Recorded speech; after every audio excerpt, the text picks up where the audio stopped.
आज हल्दी की रस्म थी तो सब लोग जल्दी ही जग गए थे और घर की सभी लेडीज काम में लगी थी क्योंकि आज हल्दी घर में ही थी। हल्दी का फंक्शन घर के बड़े से लॉन में था। आद्या ने आज हल्दी के लिए येलो कलर की साड़ी पहनी हुई थी, साथ में फ्लावर वाली ज्वेलरी पहनी हुई थी। आद्या खुद तैयार होकर मुदिता के पास गई। वो मुदिता के लिए सुंदर सी ड्रेस लेके आए और हल्दी में उसी को पहनने के लिए कहा। आद्या और कनक की हेल्प से मुदिता तैयार हो गई थी। हल्दी का पंडाल लग चुका था, सब लोग हल्दी के लिए आ चुके थे। मुदिता को एक बड़े से स्टेज पे बिठाया गया जहां उसके चारों ओर पीले फूल ही फूल थे।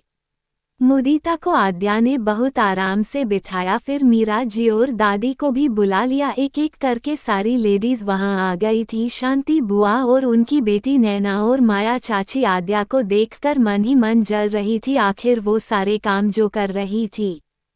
सारी औरतें आकर आद्या से बोली कि तुम भाभी हो, दुल्हन की तो पहली हल्दी तुम ही लगाओ। आद्या मुस्कुरा के मुदित के पास गई और उसको हल्दी लगाने लगी। आद्या ने पहले बहुत प्रेम से हल्दी लगाई, उसके बाद थोड़ी शरारत करते हुई उसके नाक पे हल्दी लगा दी, जिससे आद्या और मुदिता दोनों ही खिलखिलाकर हंस दी थी। एक एक करके सब लोग आद्या को मेहंदी लगाने लगे। पहले सारी औरतें लगाने लगी, उसके बाद आद्या ने घर के सभी बड़े बुलाए तो आद्या के कहने पे सबसे पहले उदय सिंह जी और मीरा जी दोनों साथ आए और उन दोनों से हल्दी लगाई। दादू को हल्दी से एलर्जी थी, इसलिए दादी अकेली ही लगा गई हल्दी और उनके बाद मीरा जी और उदय जी आए। उसके बाद माया चाची और आलोक चाचा जी आए। शांति बुआ और उसकी बेटी ने भी हल्दी लगाई। आद्या की भाभी और बहन ने भी लगाई। सबके लगाने के बाद जय आया, उसने बेहद नाजुक तरीके से मुदिता को हल्दी लगाई और उसके माथे पे प्यार से आशीर्वाद देके भावुक होता उससे पहले ही वहां से चल गया। आद्या ने उसकी कंडीशन समझ ली थी, इलियट वो उसके पीछे गई, पर वो आगे जाती उससे पहले ही उसको दादी ने आवाज देके बुला लिया। आद्या वापस पीछे चली गई। दादी ने आद्या से कहा अभी हल्दी पूरी करवाओ, उसके बाद जाना। आद्या ने शिवाय और पुलकित के साथ कनक को बुलाकर सबके साथ हल्दी लगाई मुदिता को। आद्या ने थोड़ा सा माहौल को रंगीन बनाने के लिए अपनी भाभी से आंखों में इशारा किया और पलक झपकते ही वो सबसे पहले पुलकित के ऊपर हाथों में ली हुई सारी हल्दी पुलकित के गालों पे, मन, मुंह पे, पूरे कपड़े सब जगह लगा दी। पुलकित पूरा हल्दी में डूब गया। शिवाय और कनक उसको देखकर जोर जोर से हंस रहे थे। सोनम भाभी ने नजर बचाकर पीछे से हल्दी का बड़ा वाला थाल लिया और कनक के शिवाय दोनों एक ही बार में पूरे हल्दी में डूब गए। अब उन तीनों की हालत पे सब बहुत तेज हंस रहे थे। अब तो ये सिलसिला ऐसा चल, सब लोग आपस में हल्दी लगाने लगे। दादी दादू थोड़ा रुककर बोले कनक बेटा आप सब एंजॉय करो, हमको जरा हल्दी से बचाकर लोन के दूसरी हिस्से में छोड़ आओ। कनक हाँ बोली कर दोनों को ले जाने लगी। दूसरी ओर मृत्युंजय जब इतना शोर सुनता है तो वो भी देखने के लिए आता है।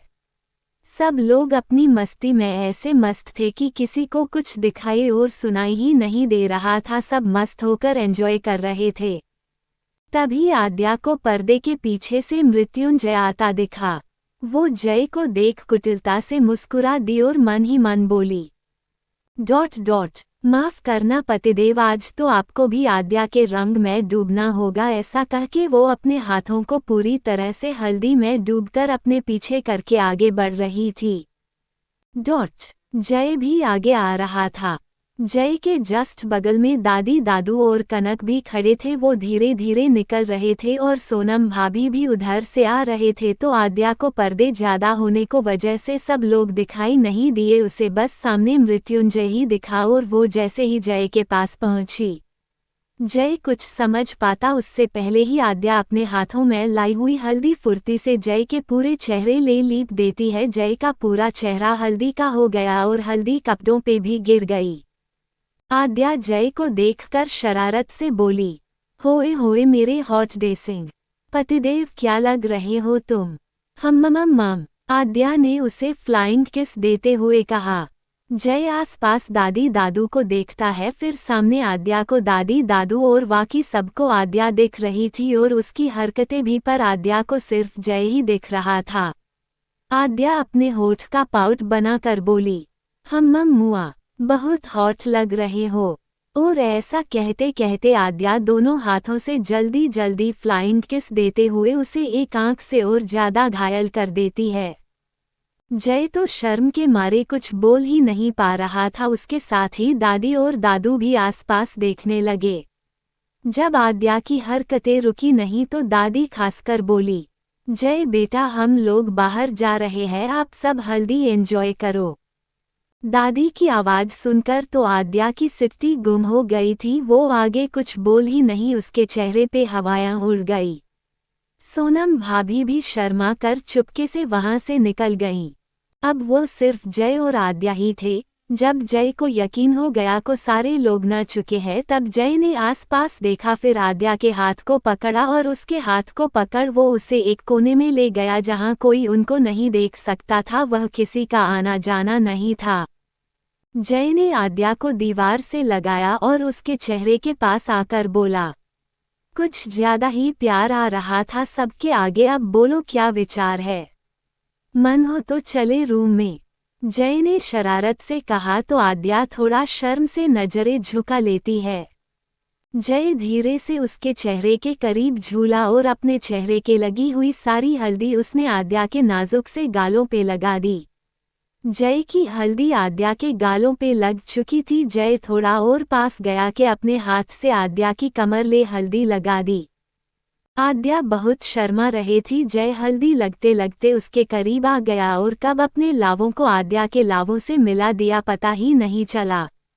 और आद्या और जय दोनों ही आंखें बंद करके एक दूजे में खोए हुए थे। तभी पीछे से किसी चीज के गिरने की आवाज आई, जिससे आद्या और जय दोनों एक दूसरे से अलग हुए। जय ने आसपास जाकर देखा तो कोई नहीं था। आद्या ने इशारे में पूछा तो जय ने बोला, पता नहीं, शायद कोई नहीं था। जय और आद्या वहां से चले गए और उनके जाते थी पर्दे के पीछे छुप हुआ नमन बाहर आया और अपने होठों पे हाथ फेरते हुए बोला, बस इसी तरह तुमको चूमना है। आगे का भाग नेक्स्ट वीडियो में।